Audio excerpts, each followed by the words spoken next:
घ्यायची आणि समाजाची फसगत करायची, समाजाला फसवायचं, हे माझ्याकडून कदापि होणार नाही. मला माहित होतं, आपण जर म्हणलं तर लोक दणादणा बसनी बसतील, कशाने बसतील तिथं जातील. पण 2 दिवसात माघारी फिरायला लागेल, कारण ती काय जवळ नाहीये. आपल्याला जायचं आणि 50 किलोमीटरहून माघारी यायचंय, असा तो विषय नाहीये. तिथं जायचंय, जिंकून यायचंय. यांनी आपली दिलेल्या वेळेत फसवणूक केली सरकारनं म्हणून. मग काय करायला पाहिजे आपण? तर आम्हाला 2 अंग आहेत. आम्ही शेतकरी सुद्धा आहेत. इकडं कापसं जवळ आलेत वेचायला. गहू आता पोटऱ्यामध्ये आहेत. ज्वारी पोटऱ्यामध्ये आहेत. यांना एक-एक पाणी दिलं तर आमचे पुरे पिकं आमच्या पदरात पडतात. आता जर ह्या 10-20 दिवसात कापसही असले, तर आमच्या पदरात 70% पीक पडतंय. मग राहिलेले 20-30% सहज राहिलेले लोकं करू शकतात. म्हणजे आम्हाला किमान त्यांचा मुलगा म्हणतोय मी मराठा समाजाला, तर मला त्यांचा मागचा विचार सुद्धा करणं गरजेचं आहे. मग आता समाजाचा तोटा होत नाही. कापसालाही वेचणं होतंय, गव्हाचंही पाणी देणं होतंय आणि ज्वारीचं पण देणं होतंय. जे पिकं असतील त्याला देणं होतंय. इकडचं नुकसान न होता तिकडचं सुद्धा आरक्षणाचं नुकसान नाही होऊ द्यायचं. मराठा इकडचे कामं उरकून तिकडं लढायला निघणार आहे. म्हणून आम्हाला वेळ पाहिजे हो. सरकारला 1 घंटा दिलेला नाही, देणार सुद्धा नाही. तुम्ही मुंबईत गेल्यानंतर तिथं जी काही वाहतूक कोंडी होणार आहे किंवा सरकारचे प्रशासनाचे अभूतपूर्व कोंडी होणार आहे, त्यामुळे ज्या सर्वसामान्य नागरिकांना थोडाफार त्रास होईल, त्या मुंबईकर नागरिकांना तुम्ही काय सांगाल? नाही, आम्ही त्यांचे आहेत. आम्ही आतापर्यंत गोरगरिबांनी इकडे कष्ट केले, तिथं त्यांना मोबदला का घेणार, परंतु भाजीपाला दिला, दूध दिले, सगळं आम्ही इकडून कष्ट करून तिथं पुरवलेलं आहे. ते लोकांचे नाहीये मुंबईतले. जर आमची ही भावना आहे तुमच्याविषयी, आम्ही दिलंय म्हणजे कष्ट केलेत इकडच्या ह्या गोरगरिबांना, कारण हे सुद्धा तुमचेच आहेत. तुमच्याच रक्तमासाचे राज्यातले लोक आहेत. यांनी इकडे कष्ट केले, तिकडचा आपला भाऊ नाही मरू दिला जरी मोबदला घेतला असला तरी. परंतु तेच लेकरं आज सुशिक्षित बेकार बनायलेत. तुमचेच. ते तुमच्याकडे यायलेत. उलट त्यांच्या मुंबईतल्या प्रत्येक जाती धर्माच्या बांधवांनी स्वागत केलं पाहिजे, की या तुम्ही, तुमच्या न्यायासाठी आम्ही सुद्धा सोबत आहे. होऊ द्या, थोडे हाल होतील आमचे झाले तरी. तुम्ही या. तुम्हाला न्याय मिळाला पाहिजे. तुम्ही सगळं देश जगवताय. रात्रंदिवस शेतकरी म्हणून कष्ट करताय. अन्नधान्य या देशाला पुरवताय. आणि तुमचेच लेकरं फाशी घ्यायला लागलेत, आत्महत्या करायला लागलेत. तुमच्या लेकराला आरक्षण मिळालं पाहिजे, ते मोठे झाले पाहिजे. आम्ही सोबत आहेत तुमच्या. थोडेफार आम्ही वेदना सहन करू, थोडाफार त्रास सहन करू शहरात. तुम्ही या, आम्ही तयार आहे तुमच्या. तुम्ही आम्हाला गल्लास भरून पाणी द्यायला पाहिजे. या तुम्ही. ही भूमिका आहे आम्हाला, ही आशा आहे तुमच्याकडून. आणि 100% मुंबईतला प्रत्येक जाती धर्मातला माणूस येणाऱ्या प्रत्येकांची सेवा करेल. आमच्या घराणं नाही करणार, कारण आमच्या भावना ते समजून घेईल. ते आमच्या वेदना समजून घेतील. ते भावना शून्य नाही होणार. ते स्वतःच्या लेकराला जसं बघतायत, तसे आमच्याही शेतकऱ्याच्या लेकराला ते बघतील आणि त्यांच्या लेकराप्रमाणे येणाऱ्या महाराष्ट्रातून लेकराला गल्लासभर पाणी देतील, ही अपेक्षा आम्हाला 100% सगळ्या जाती धर्माचे देतील. ते भावना विसरून चालणार नाहीत. त्यांच्या लेकराला वेगळा न्याय देणार आणि आमच्या लेकराला तिथं आल्यामुळे वेगळा न्याय देणार, असं होणार नाही, हे मी तुम्हाला खात्रीनं सांगतो. ते मिळून मिसळून आमच्या मदतीला राहतील. चलो, धन्यवाद. मागास आयोगाच्या काही निकष बाहेर आलेले, ते निकष शैक्षणिक, आर्थिक आणि राजकीय आहेत. त्यांच्या निकषाचे जर मुद्दे बघितले तर मराठा समाजाला कधीच आरक्षण भेटू शकत नाही, अशा पद्धतीचे ते निकष आहेत. तुम्ही मागास आयोगाच्या अहवालाकडे कसं बघता, त्यांच्या माहितीकडे, किंवा तो तुमच्यासाठी फायद्याचा? नाही, मी नाही बघितले समजा ते, आणि वाचले पण नाही. मी वाचतो पण आणि सर त्याच्यावर सांगतो सुद्धा. परंतु मागासवर्ग आयोगानं तातडीनं काम करून ज्यात जाचं कया आणि त्यांनी लावू पण नाही. पण ते मी 60 सालातल्या त्याच्यामध्ये अटी आहे, म्हणजे त्याच्यामध्ये तुमच्या घरावर पत्र आहेत का, की छप्पर आहे, तुमच्याकडे मोटरसायकल आहे का, बैलगाडी आहे का, शेळ्या आहेत का, कोंबड्या आहेत का, खुराड आहेत का, असे 60 सालातले अशा स्वरूपाचे ते आहेत. तर आजची जर परिस्थिती बघितली तर अगदी जो सर्वात शेवटचा समाज आहे त्याचं सुद्धा घर पक्क्या स्वरूपाचं झालेलं आहे. त्यामुळे त्याचे निकष ठरवण्यात आले आहेत मागास केंद्र.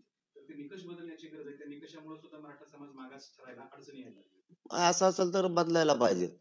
नसतं मग जे आम्हाला निकष लावलेत तीच बाकीच्या आरक्षणाला सुद्धा लावावं लागतील. हो, मग सुट्टी नाही देणार आम्ही सुद्धा. मागासवर्ग आयोग जर अन्याय करणार असेल मराठा समाजावरती, तर जो आम्हाला लावलाय तो मग बाकीच्या आरक्षणाला सुद्धा लावावा लागणार आहे.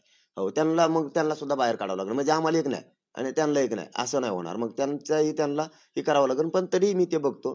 परंतु विषय मी त्याच्यासाठीच तिकडचा नको म्हणतो. मी त्याच्यासाठीच तिकडचा विषय नको म्हणतो. आमच्या इथं नोंदी मिळाल्यात ना, मराठा आणि कुणबी एक याच्यासाठी काय पाहिजे तुम्हाला पुरावे ते मिळालेत ना. ओबीसी आरक्षणात मराठा आहे, सरसकट देऊन टाका. यासाठी मी म्हणत असतो ते लफडं नको तिकडचं. हा बघ, हे असंच आम्हाला परत झुंजायला लावते. त्या सुप्रीम कोर्टातलं आरक्षण पुन्हा ते क्युरिटी पिटिशनच्या माध्यमातून ते परत वर जाईल. हे असल्या आयोगाचे परत निकष देतील. पुन्हा आमचे आमचे पहिले पाडे पुन्हा वाचायला लावतील. पुन्हा मराठ्यांच्या वाट्याला संघर्ष. हा बघ, मी पहिल्यापासून शंका व्यक्त करतो ना, हा बघ हे मग हे येते. याच्यामुळेच आम्ही म्हणतो की मराठ्यांच्या नोंदी सापडल्यात, मराठा ओबीसी मध्ये सरसकट मराठ्यांना ओबीसीत घ्या. ते लफडच नको आमच्या गळ्यात. आम्हाला माहिती आहे हे होणारच, हे असलं करणारच आहे. त्यापेक्षा आम्ही ते नाकारलेलंच नाही, आम्ही हमेशा सांगतो. पण ते एनटी व्हिजिंटी सारखं आम्हाला टिकलं पाहिजे, हे आमचं म्हणणं आहे. त्याच्यावर आम्ही ठाम आहे.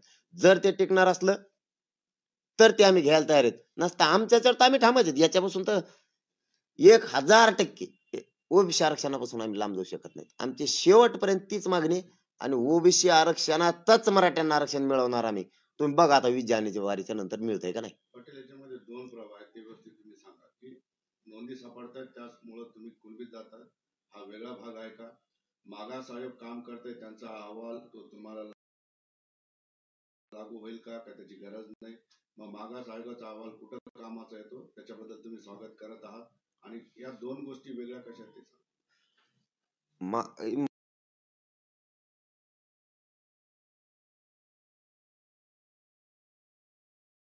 मागास आता सिद्ध केल्याशिवाय जर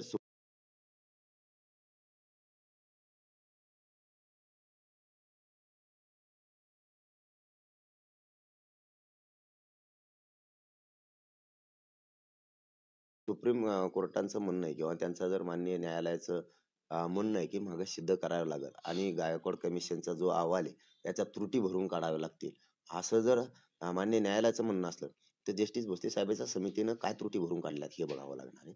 जर माननीय न्यायालयाने सांगितलं असेल जात मागास सिद्ध करा सांगितलं असेल तर ती करावी आणि स्वीकारणार नाहीयेत असंही नाही. टिकणार का? टिकणार असेल तर ते आम्ही मागही स्वीकारलेलं आहे, आता स्वीकारायला तयारी. कारण याच आंदोलनामुळे क्युरिटी पिटिशन दाखल झाली. याच मराठा समाजामुळं फक्त आणि फक्त मराठा समाज एकत्र आला म्हणून ती क्युरिटी पिटिशन सरकारनं दाखल केली. तर त्याला फळ्यात आमच्या नातून मराठा आणि कुणबी एकच आहेत. आमच्या नोंदी सापडल्यात, 54 लाख सापडल्यात. त्यामुळे मराठा आणि कुणबी एक आहे. कायदा पारित करायला तुम्हाला आधार लागतो किती? जे आपलं मागं ठरलं होतं महाजन साहेबांसोबत, तो कायदा पारित करावा सरळ सरळ. मुंबईत येण्याची कुणाला हौसच नाहीये. पण तुम्ही प्रत्येक वेळेस जर गोड बोलून फसवणारच असाल तर मराठा मुंबईत येणार, 100% येणार. आणि आमची मागणी सरसकट महाराष्ट्रातल्या मराठा समाजाला ओबीसीतूनच आरक्षण आहे, हीच मागणी. आणि हिच्यावर शेवटपर्यंत ठाम आहेत आम्ही. ते आरक्षणाचं ही धाकमुकी ते स्पष्टीकरण होत नाही. दुसरा एक मुद्दा असा आहे पटेल की एकीकडे कुणबी नोंदी सापडल्या त्यामुळे ओबीसी मधून आरक्षण द्या ही मागणी तुमची आहे. आता काही अभ्यासकांचं म्हणणं असं आहे की मराठा समाजाला ओबीसीच्या यादीत 347 नंबरला टाकून मराठा म्हणून किंवा कुणबी मराठा म्हणून किंवा मराठा कुणबी म्हणून थेट ओबीसी आरक्षणात घेता येतं. असं पण एक पर्याय काही अभ्यासक सुचवत आहेत. त्याबद्दल तुमचं कसं मत? आपण सुचवलेलं आहे त्यांना. पहिले 3 महिने दिले नितीन करेर साहेबाच्या अध्यक्षतेखाली समिती होती त्याच वेळेस. आपण सांगितलं होतं त्यांना त्याच वेळेस हा मुद्दा आहे. आणि इतक्या लांब जाण्याचीच गरज नाही.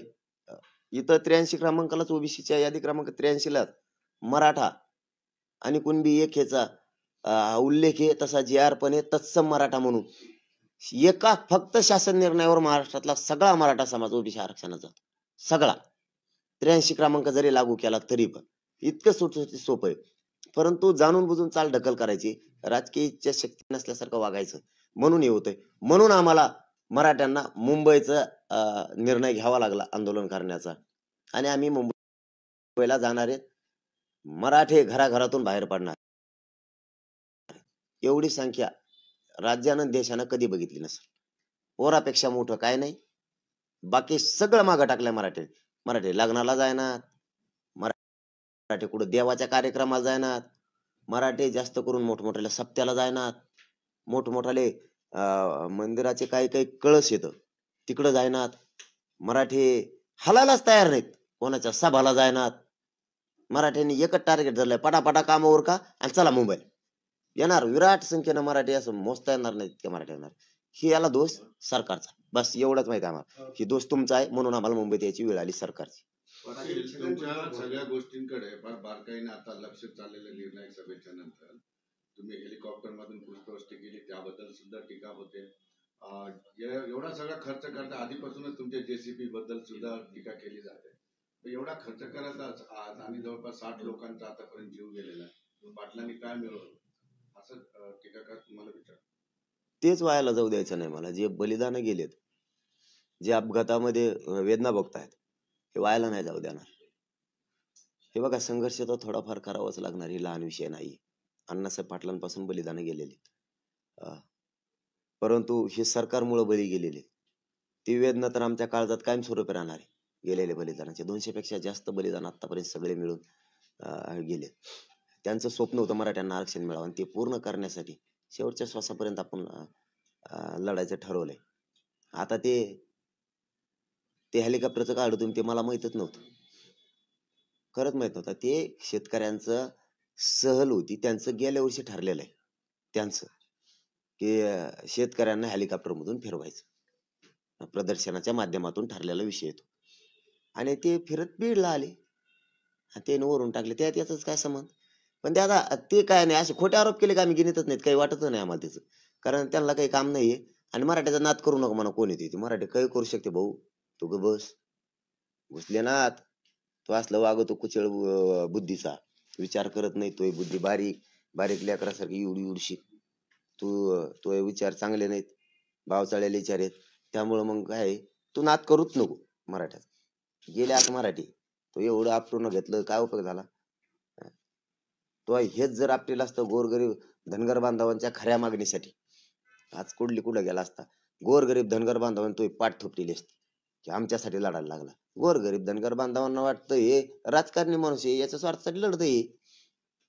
गोरगरीब ओबीसी बांधवांच्या जातीला छोटे छोटे खाऊन द्या ना तू. कायला कोणाचे काय काढी तुला पुढे गब्बस झोप जाऊन दे. त्याचं विचारू नका बरं, मी तुम्हाला हात जोडतो, त्याचं विचारू नका. आपलं टाळकच खवळत त्याला, त्याचं काढ. पाटील भुजबळ आता बोलत होते, ते असं म्हणतात की पत्रकारांना बोलतच होतं का पाटील, पत्रकारांना बातम्या मिळतात म्हणून पत्रकार हे आंदोलन घडून आणू लागलेले आहेत, असं कृपया करून करू नका. आता तू यांना धरलं का? तू काय येडा आहे का काय? तू काय झालं भाजन साहेब, याला जाऊन द्या राव, एक्स्ट्राच्या गोळ्या द्या भाऊ याला. आता ते बिचारे कोणाचाच मुलायचा करत नाहीत. हा, मी प्रामाणिकपणानं सांगतो, त्यांचं कामच प्रामाणिकपणानं करते, जे खरं आहे ते दाखविते. त्यांच्या काळाला मागा लागला तो मग उकरून काढणार. गप ना बाबा, तू का तू आपण हाणून घेऊ का? झोप ना गप तू, तुला परत टाकी देईन मधी. कोणाच्या मागा लागावं, काय करावं. ते बिचारे प्रामाणिक काम. लय जेड झालं वरती. मी म्हणलेलो खोटं होणार नाही. लोकांनी भजे खाऊन टाकलेले, कागद जिलाबी खाऊन टाकले, कागदच खाणार आहे ते थोड्या दिवसात. गपराय मग ऐक बिटनू, एक मी बारीक पोर गे मग ऐक सल्ला, तू गप झोप बिटन नको. अरे तुला काय सांग, अरे याला सांग अरे कोणीतरी. त्याच्याच मतदारसंघातला एक प्रश्न उद्भवला आहे, कांदा प्रश्न. तिकडे कांदा उत्पादक शेतकरी त्या भागात मोठ्या प्रमाणात आहे. तर कांद्याला भाव चांगला मिळाला नाही, अनुदान दिलं गेलं, तर त्या अनुदानाचा पैसा शेतकऱ्यांना मिळत नाही. त्यामुळे त्या परिसरातला शेतकरी, एकंदरीत महाराष्ट्रातला शेतकरी कृषी मंत्र्यांना माझी जाहीरपणाने विनंती, मी शेतकऱ्यांचं पोरग आहे, ते त्याच्या मतदारसंघाबद्दल नाही बोलणार मी. हा, मतदारसंघ म्हणून नाही, शेतकऱ्यांच्या पाठीशी उभा राहा. तुम्हाला विनंती माझी, काय कष्ट करावं लागते, काय हाल असतील, सोयाबीनकरांचे काय हाल असतील. म्हणजे विदर्भ असो, मराठवाडा असो, पश्चिम महाराष्ट्र असो, उत्तर महाराष्ट्र असो, कोकण असो, या लोकांच्या वेदना समजून घ्या तुम्ही. आणि तुम्हाला याच्या पलीकडे सांगतो, एकदा आरक्षणाचं लागून द्या मार्गी.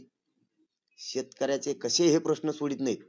गोरगरीब मुस्लिम बांधवांच्या आरक्षणाचा प्रश्न कसा सोडित नाहीत, गोरगरीब धनगर बांधवांचा प्रश्न सोडित नाहीत. मी बघतो त्यांच्याकडे.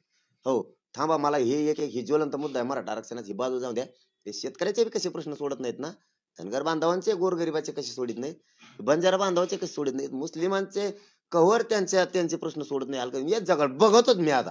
हा, याच्या मतदारसंघाबद्दल नाही, त्याचं विचारूच नका बाबा, मी तुमच्या पाया पडतो. ते जाऊन दे, ते वायालाच गेले. ते एक शेतकऱ्याचा प्रश्न आहे दुधा संदर्भातला. दुधाची जर कन्नडीच्या घसरल्यामुळे शेतकऱ्यांचे मोठं नुकसान व्हायला लागले.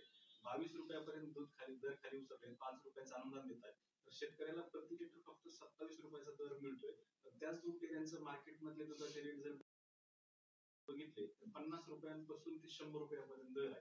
सरासरी 50 लिटरला दर म्हटलं तर शेतकऱ्यांचा आणि त्यांचा खरेदीचा आणि विक्रीतला तफावत हा तब्बल 50% आहे. मी काय करतो, मी आरक्षण पुरं शिकून घेतले.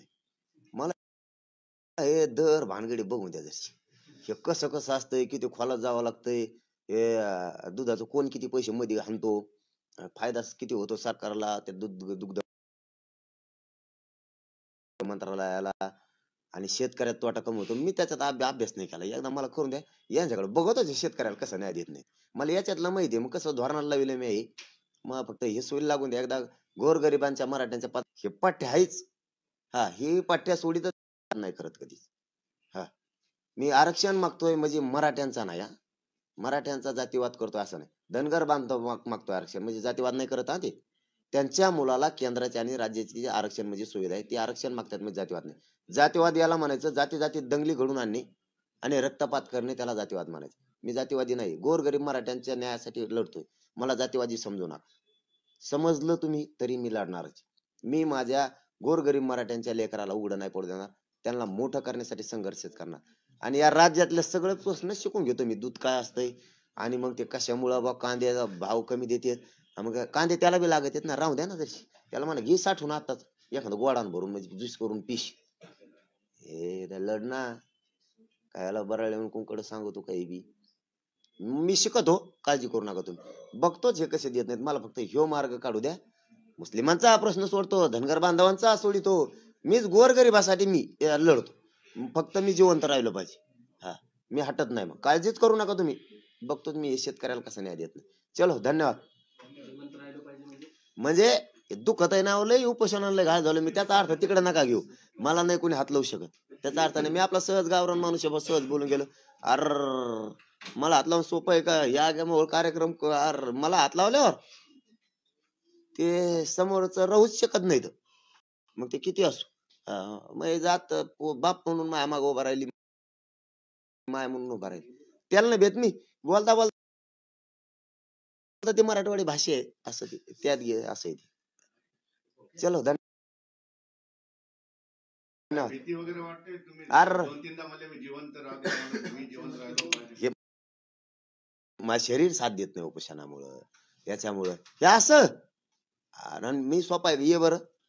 तो म्हणला होता पाय तोडणार, त्याला चॅलेंज केलं, ये बरं तू पाय तोडाल. मी काय तू जाऊन तिकडे ते कामातून गेलेलं माणूस. हा, काहीच नाही, मला काय होत नाही, काही नाही, काही नाही. टेन्शन घेऊ नका कशाच काही नाही. ती मराठवाड्याची भाषा बोलता बोलता आपण गावात बोलत असतो तसं. चलो, धन्यवाद.